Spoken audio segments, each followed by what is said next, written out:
एकादशी का व्रत का पारण इस कथा के बिना अधूरा माना जाता है। अतः पारण के समय इस कथा का श्रवण अवश्य ही कीजिए।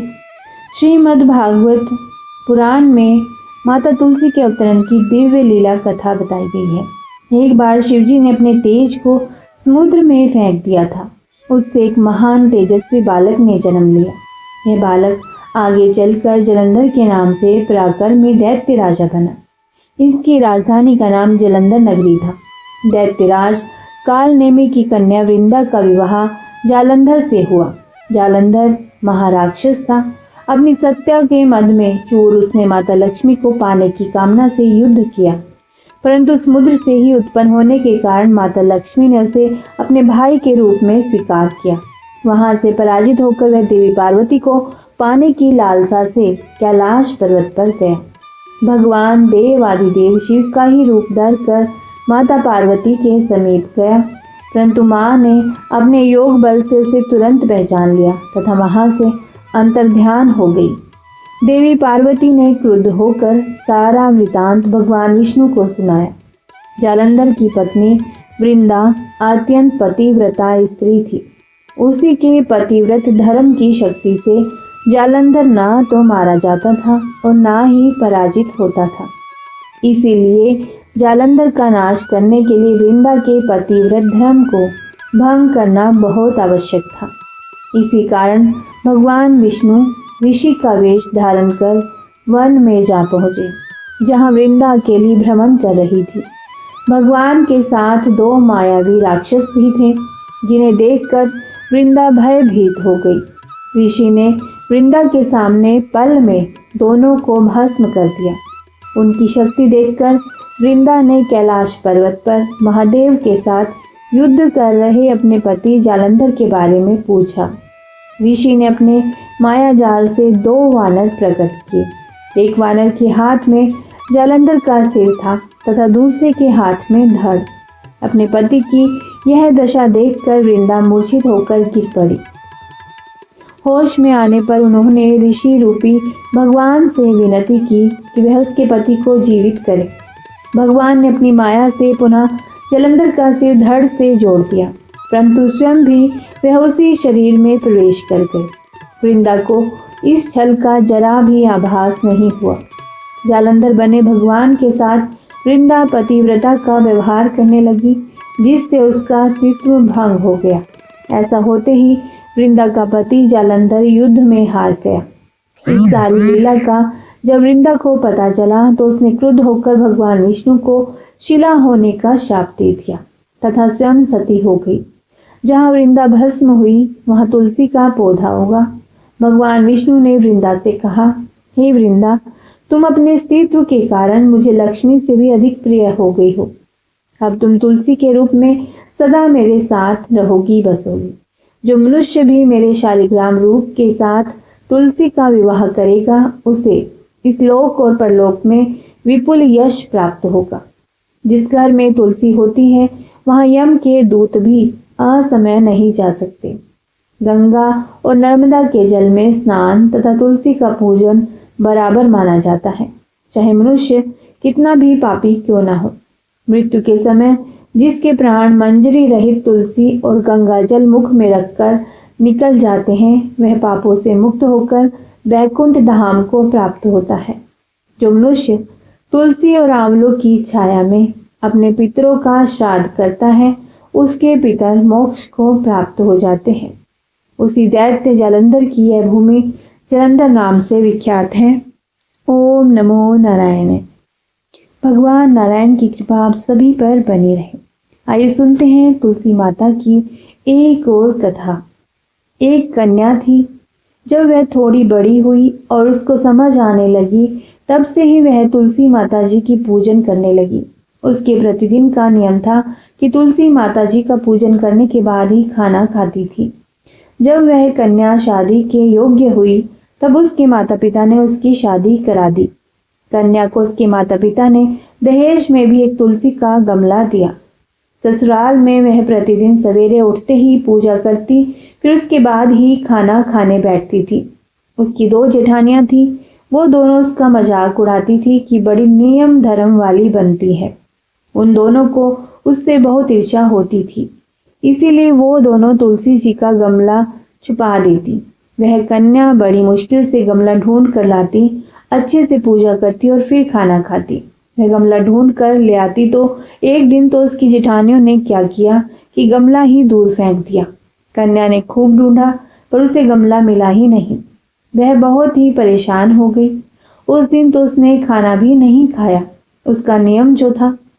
उस कन्या की सच्ची भक्ति देखकर तुलसी माता उससे बहुत प्रसन्न हो गई और उसके कमरे में तुलसी माता का गमला भी प्रकट हो गया।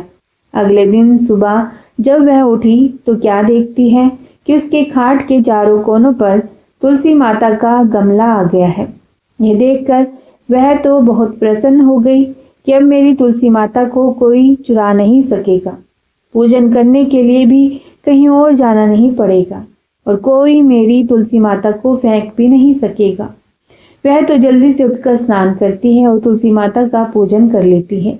जब वह खाना खाने बैठती है तो उसकी जेठानियां मजाक करने लगी कि लो देवरानी का नियम धर्म पूरा हो गया, और उससे पूछती हैं कि तुलसी जी की पूजा कर ली क्या। देवरानी धीरे से बोलती है, हाँ कर ली। जेठानियां बोलती है, कहाँ से कर ली पूजा, गमला तो फेंक दिया था। देवरानी कहती है कि देख लो मेरे कमरे में खाट पर तुलसी जी लग रही हैं। जेठानियां बहुत शर्मिंदा हुई और बोली कि देवरानी तेरी भक्ति सच्ची है, हमने तुम्हें बहुत परेशान किया, हमें माफ कर दे। देवरानी उन्हें माफ कर देती है। जय हो तुलसी मैया की। हम भी तुलसी माता जी से यही प्रार्थना करते हैं कि हे तुलसी मैया, जैसी कृपा आपने देवरानी पर करी वैसी ही हम सब पर भी करना। आइए सुनते हैं तुलसी माता की एक और कथा। एक बुढ़िया थी, उसको तुलसी पूजा करने का नित्य का नियम था। वह प्रतिदिन खाना खाने से पहले पूजा करती थी और उसके बाद खाना खाती थी। वह तुलसी माता से प्रतिदिन प्रार्थना करती थी कि हे तुलसी माता, खांड खीर का भोजन देना, पाठ पीताम्बर का बेस देना, योगियों जैसी मौत देना, स्वर्ग का वास देना, राम लक्ष्मण की कांध देना, सीता जी का चाल चलावा देना। यह सुनकर तुलसी जी सूखे ही रही थी। राम लक्ष्मण जी उधर से निकल रहे थे तो उन्होंने पूछा तुलसी जी से कि आप सूखे सूखे क्यों जा रही हो। एक बुढ़िया हर रोज मेरी पूजा करती है, वह मुझसे खाने का लड्डू मांगती है, खेलने को भाई मांगती है और खांड खीर का भोजन मांगती है, पाठ पीताम्बर का वेश मांगती है, आपकी कांध मांगती है, सीता जी का चाल चलावा मांगती है, स्वर्ग का वास मांगती है और योगिनियों से मौत मांगती है। यह सब तुलसी माता ने बताया। बाकी सब तो मैं दे दूं, पर आपकी कांध कहाँ से दूं और सीता जी का चाल चलावा कहाँ से दूं। तुलसी माता जी ने ऐसे कहा। इस पर राम जी और लक्ष्मण जी तुलसी जी से बोले कि आप हरे भरे हो जाओ, सब हो जाएगा। कुछ दिनों बाद बुढ़िया मर गई। लोग इकट्ठे होने लगे क्यों ले जाने के लिए, उसको तैयार करने के लिए उठाने लगे तो वह इतनी भारी हो गई कि उसको लोग उठा ही नहीं पाए, उसको हिला भी नहीं पा रहे थे। लोग कहने लगे कि बुढ़िया इतनी भारी कैसे हो गई, वह तो देव दर्शन सब करती थी, क्या वह कोई जादू टोना करती थी जो ऐसे भारी हो गई। इतने में राम जी, लक्ष्मण जी और सीता जी आए। सीता जी ने चाल चलावा किया और राम लक्ष्मण जी ने कांधा दिया। बुढ़िया तो सदैव ही वैकुंठ को चली गई। हम भी तुलसी माता जी से प्रार्थना करते हैं कि तुलसी महारानी जैसी सदगति उसको दी वैसी सदगति सबको देना। बोलिए तुलसी माता की जय। आइए तुलसी की एक और कथा सुनते हैं। एक ब्राह्मण था, वह प्रतिदिन मंदिर जाता था। वह प्रतिदिन तुलसी माता की पूजा करता था और तुलसी माता से प्रतिदिन प्रार्थना करता था कि हे तुलसी महारानी मेरे आनंद करना। तुलसी माता ने सोचा कि यह ब्राह्मण तो बहुत सीधा है और गरीब है और प्रतिदिन मेरी पूजा करता है, मैं इसके कुछ ना कुछ करना चाहती हूँ। तो तुलसी महारानी कन्या का रूप बनाकर बैठ गई और उस ब्राह्मण को बोली कि ब्राह्मण, मैं भी तेरे घर आना चाहती हूँ। ब्राह्मण ने सोचा कि 6 लड़कियां तो मेरे पहले से ही हैं और 7 लड़कियों को मैं कैसे पालूंगा पोसूंगा, लड़कियों की शादी कैसे कराऊंगा, मेरे पास तो कुछ भी ऐसा नहीं है। यह व्यभिचार करके वह बहुत परेशान रहने लगा। उसको तो खाना भी नहीं भा रहा था। उसकी औरत ने कहा कि क्या बात है, आजकल बहुत दुखी दुखी रहने लग गए। तो इस पर ब्राह्मण बोला कि मैं मंदिर जाता हूँ, वहां पर एक छोटी सी सुंदर सी कन्या बैठी है और वह कहती है कि ब्राह्मण मैं आपके घर आऊं। उसकी पत्नी बोली कि अरे इसमें परेशान होने की क्या बात है, आ रही है तो आने दो। ब्राह्मण बोला कि पहले से ही हमारी 6 लड़कियां तो हैं, उनकी भी अपनी को शादी करवानी है। तो इस पर ब्राह्मणी बोली कि अरे यह तो कोई बात नहीं है, अपनी 6 लड़कियों की शादी भी करवाएंगे, वैसे ही 7वीं की भी करवा देंगे, अपनी 7 लड़कियों की शादी साथ में ही करवा देंगे। अगले दिन जब वह ब्राह्मण मंदिर गया तो छोटी कन्या ने पूछा, ब्राह्मण मैं आपके घर आऊं? तो ब्राह्मण बोला कि हाँ चल बेटा चल। उनको वह घर पर ले आया। तुलसी माता की कन्या के रूप में ब्राह्मण के घर आने से ब्राह्मण के घर बहुत आनंद हो गया। घर में लक्ष्मी की बारिश होने लगी। जब ब्राह्मण 7 कन्याओं की शादी के लिए वर ढूंढने जाने लगे तो छोटी कन्या ने कहा कि मेरे तो शालिग्राम जी के मंदिर में जाकर शालिग्राम जी को बोलना कि बारात लेकर आए और मेरी 6 बहनों की अपनी इच्छा से वर ढूंढ लेना। तुलसा महारानी की कृपा से उसकी लड़कियों के सब जेवर, कपड़े, खाना, शादी का सामान सब तैयार हो गया और अच्छी तरह से धूमधाम से उन 6 की 6 की शादी हो गई और उस ब्राह्मण के घर तुलसी माता टुटमान हुई। हम भी तुलसी माता जी से यही प्रार्थना करते हैं कि हे तुलसी मैया, जैसे आप ब्राह्मण पे टुटमान हुई वैसे हम पर भी होना और जैसा आनंद ब्राह्मण के किया वैसे ही हम सब पे भी करना। आइए सुनते हैं श्री तुलसी अष्टोत्तर शतनामावली। तुलसी माता की जय। ओम श्री तुलसी नमः। ओम नंदिनै नमः। ओम देव्यै नमः। ओम शिखिनै नमः। ओम धारिण्यै नमः। ओम धात्र्यै नमः। ओम सावित्र्यै नमः। ओम सत्यसंधायै नमः। ओम कालहारिणी नमः। ओम गौर्यै नमः। ओम देवगीतायै नमः। ओम द्रव्यस्यै नमः। ओम पद्मिनै नमः। ओम सीतायै नमः। ओम रुक्मण्यै नमः। ओम प्रियभूषणाय नमः। ओम श्रेयसै नमः। ओम श्रीमतै नमः। ओम मान्यायै नमः। ओम गौरयै नमः। ओम गौतमार्चितायै नमः। ओम त्रेतायै नमः। ओम त्रिपथगायै नमः। ओम त्रिपादायै नमः। ओम त्रिमूर्तये नमः।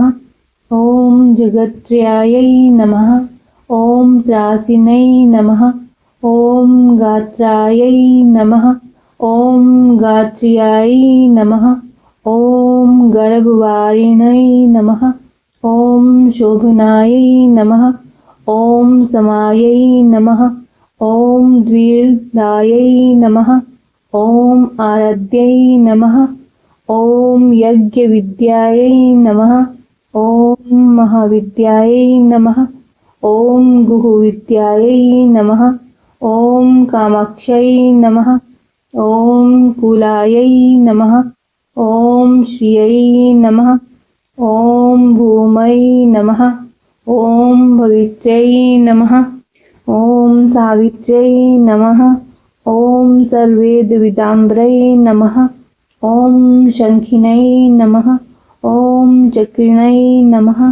ओम चारिणै नमः। ओम जपलेक्षणायै नमः। ओम पीताम्बरायै नमः। ओम प्रोतसोमायै नमः। ओम सोरसायै नमः। ओम अक्षिणै नमः। ओम अम्बायै नमः। ओम सरस्वत्यै नमः। ओम संश्रयायै नमः। ओम सर्वदेवतै नमः। ओम विश्वश्रयायै नमः। ओम सुगंधिनै नमः। ओम सुवासनै नमः। ओम वरदायै नमः। ओम सुश्रोणै नमः। ओम चंद्रभागाय नमः। ओम यमुनाप्रियायै नमः। ओम कावेर्यै नमः। ओम मणिकर्णिकायै नमः। ओम अर्चिनै नमः। ओम स्थायिनै नमः। ओम दानप्रदायै नमः। ओम धनवैत्यै नमः। ओम शोच्यमानसायै नमः। ओम सुचिन्नै नमः। ओम शेषै नमः। ओम प्रीतिचिन्तक्षणै नमः। ओम विभूतै नमः। ओम आकृत्यै नमः। ओम आविर्भूतै नमः। ओम प्रभाविनै नमः। ओम गन्धिनै नमः। ओम स्वर्गिनै नमः। ओम गदायै नमः। ओम वेद्याय नमः। ओम प्रभायै नमः। ओम सारसै नमः। ओम सरसिवासायै नमः। ओम सरस्वतै नमः। ओम शरावतै नमः। ओम रसिनै नमः। ओम कालिनै नमः। ओम श्रियोवतै नमः। ओम यामायै नमः। ओम ब्रह्मप्रियायै नमः। ओम श्यामसुन्दरायै नमः। ओम रतनरूपणै नमः। ओम शमनिधिनै नमः। ओम शतानन्दायै नमः। ओम शतदुत्यै नमः। ओम शितिकण्ठायै नमः। ओम प्रियायै नमः। ओम धात्र्यै नमः। ओम श्रीवृन्दावनै नमः। ओम कृष्णायै नमः। ओम भक्तवत्सलायै नमः। ओम गोपिकाक्रीडायै नमः। ओम हरायै नमः। ओम अमृतरूपिण्यै नमः। ओम भूम्यै नमः। ओम श्रीकृष्णकान्तायै नमः। ओम श्री तुलस्यै नमः। जय हो तुलसी मैया की। नारायण भगवान की जय। आइए सुनते हैं तुलसी माता की आरती। जय जय तुलसी माता मैया, जय तुलसी माता। सब जग की सुखदाता, सब जग की सुखदाता, सबकी वर माता। ओम जय तुलसी माता। सब योगों से ऊपर, सब रोगों से ऊपर, रज से रक्ष करके, रज से रक्ष करके, सबकी भवत्राता। ओम जय तुलसी माता।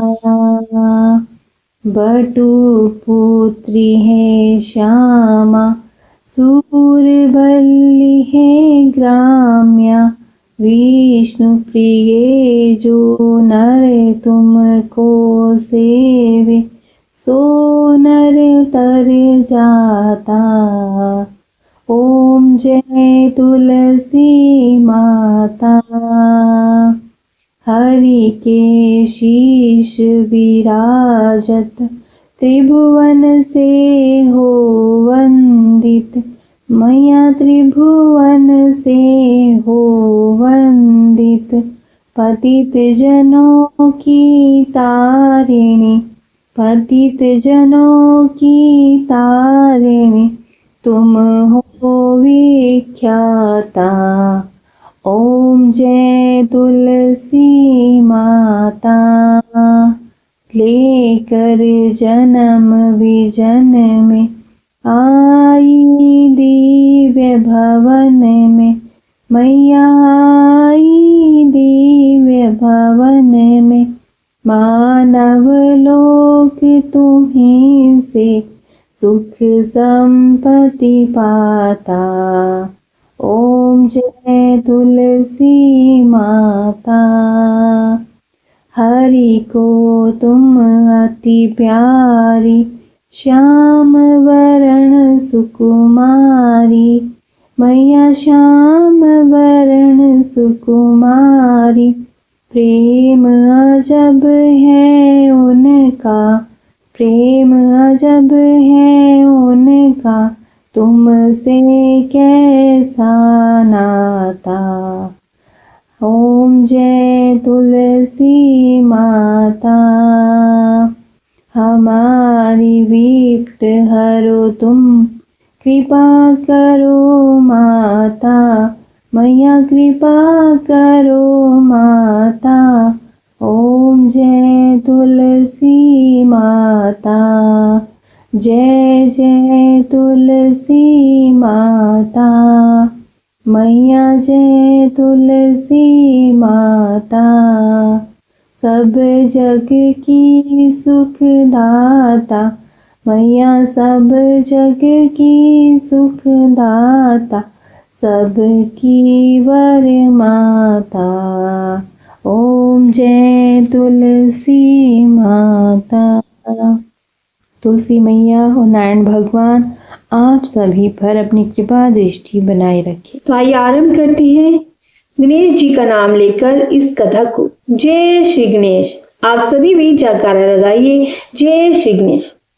पार्वती माता जी कहती हैं कि हे गणपति जी, कार्तिक कृष्ण चतुर्थी को किस नाम के गणेश जी की आराधना किस तरह करनी चाहिए।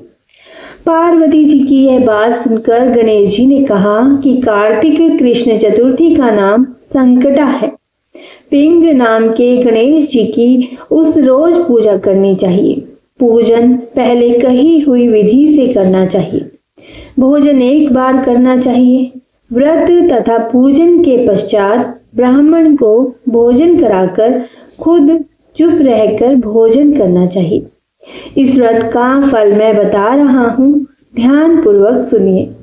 कार्तिक कृष्ण चतुर्थी संकटा को घी और उड़द मिलाकर हवन करना चाहिए। ऐसा करने से मनुष्य को सब तरह की सफलता प्राप्त होती है। श्री कृष्ण जी ने कहा कि वृत्रासुर राक्षस ने तीनों लोकों को विजित कर देवों को अपने अधीन कर लिया। उसने देवताओं को उनके लोकों से निकाल दिया। फलस्वरूप देवतागण दशों दिशाओं में भाग गए। तब सभी देव इंद्र के साथ भगवान विष्णु की शरण में गए। देवों की बात सुनकर विष्णु ने कहा कि समुद्र के मध्य टापू में रहने के कारण वे कष्ट रहित होकर शरारती एवं बलवान हो गए हैं। ब्रह्मा जी से उन्होंने किसी भी देव के द्वारा ना मरने का वरदान ले लिया है। इसीलिए आप लोग अगस्त्य ऋषि के पास चले जाइए। वे मुनि समुद्र को पी जाएंगे।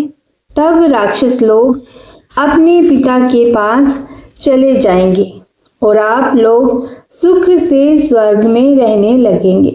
इसीलिए आपका कार्य अगस्त्य ऋषि की मदद से पूरा होगा।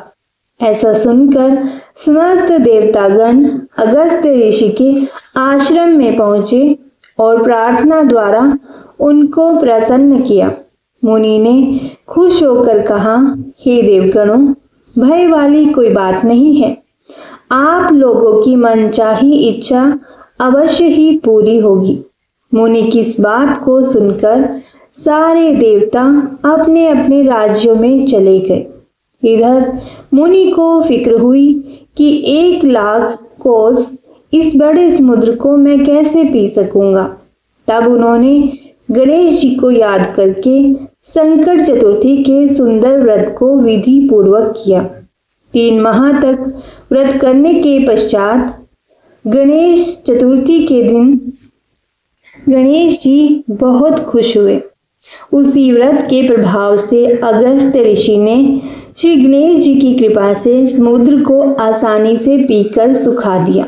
गणेश जी की इस बात से पार्वती जी बहुत खुश हुई और कहने लगी कि मेरा पुत्र संसार द्वारा पूजित है और सारी सिद्धियों को देने वाला है। कृष्ण जी कहते हैं कि हे युधिष्ठिर, आप भी चतुर्थी का व्रत कीजिए। इसके करने से आप जल्दी ही सब दुश्मनों पर विजय पाकर अपना राज्य प्राप्त कर लेंगे। श्री कृष्ण जी के कहे अनुसार युधिष्ठिर जी ने गणपति जी का व्रत किया। व्रत के प्रभाव से उन्होंने दुश्मनों को जीतकर अपना राज्य पुनः प्राप्त कर लिया।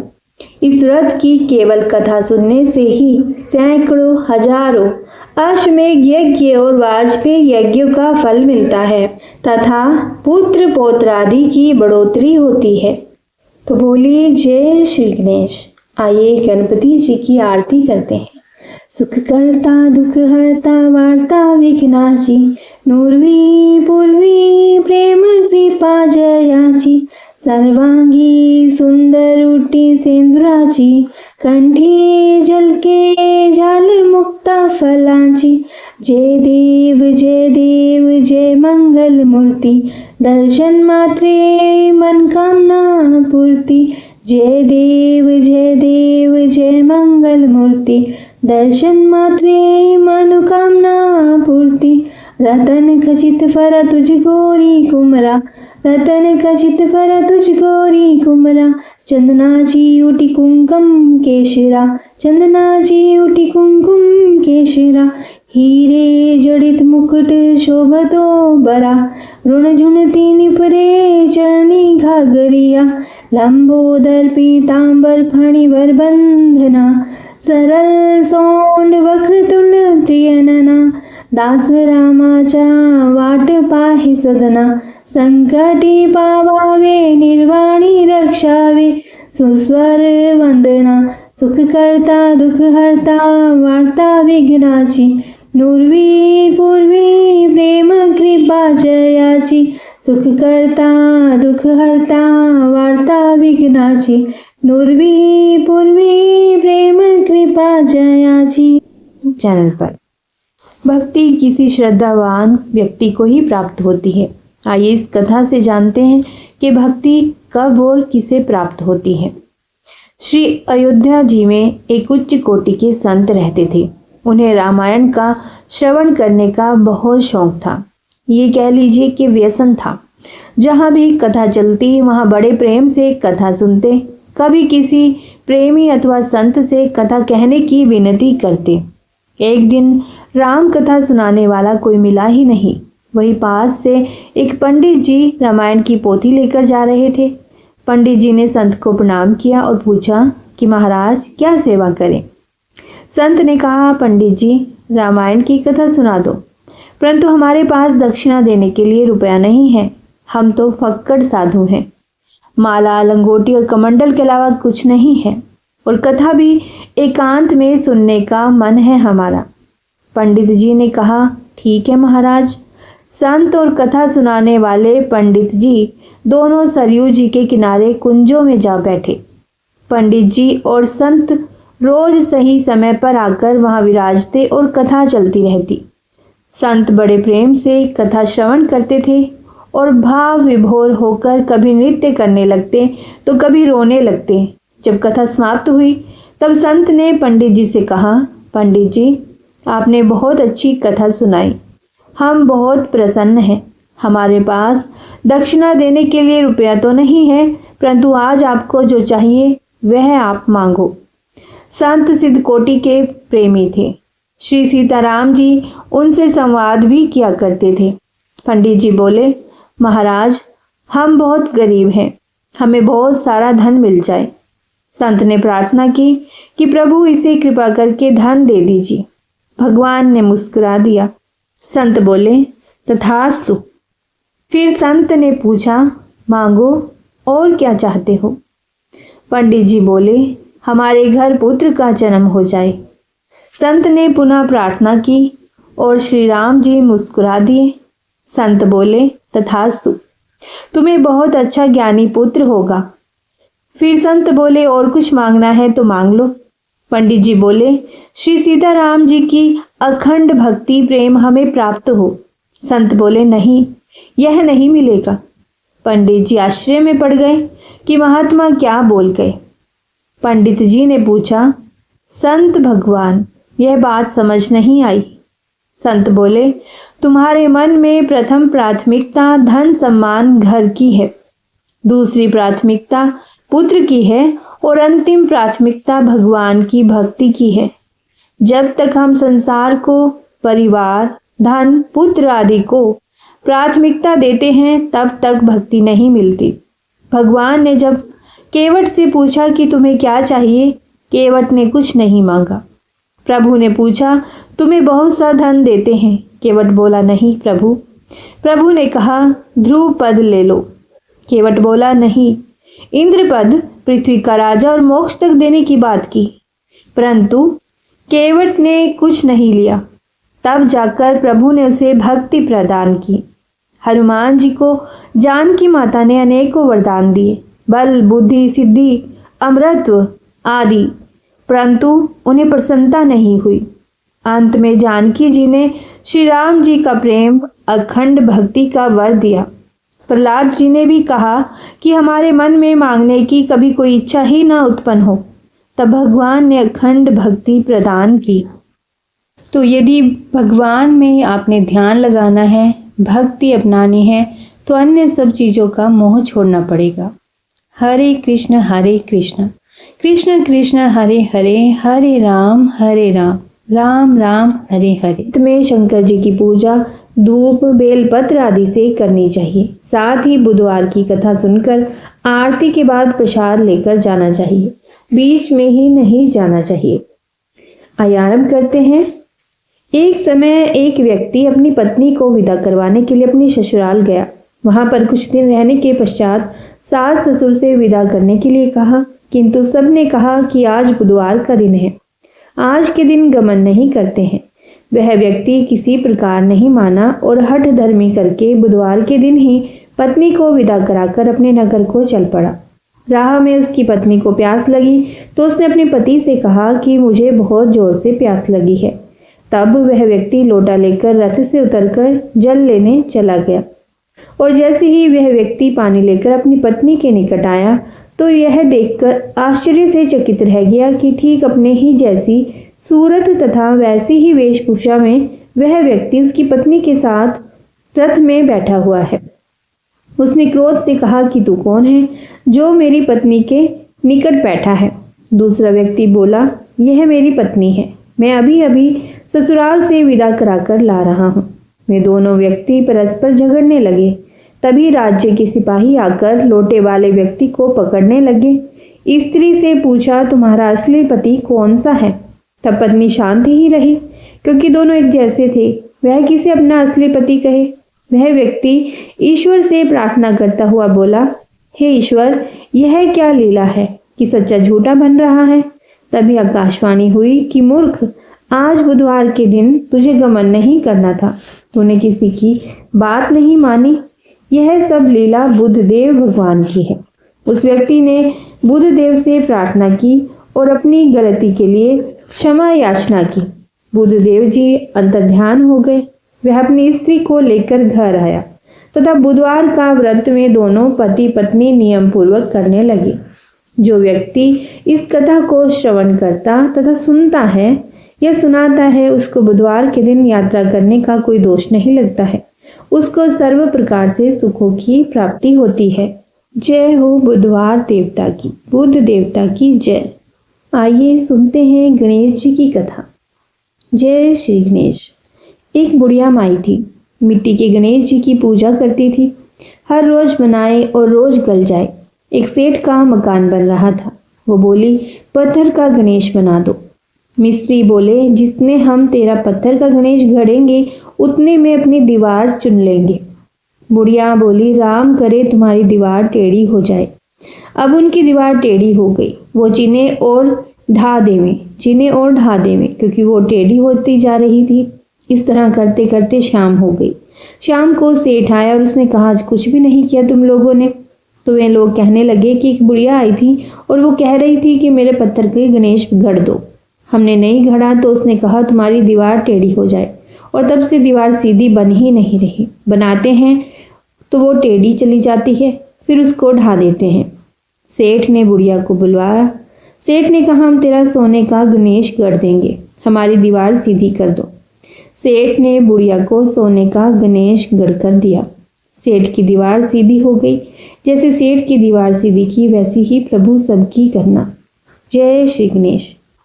आइए सुनते हैं एक और कथा, क्योंकि बुधवार व्रत की कथा इसके बिना अधूरी मानी जाती है।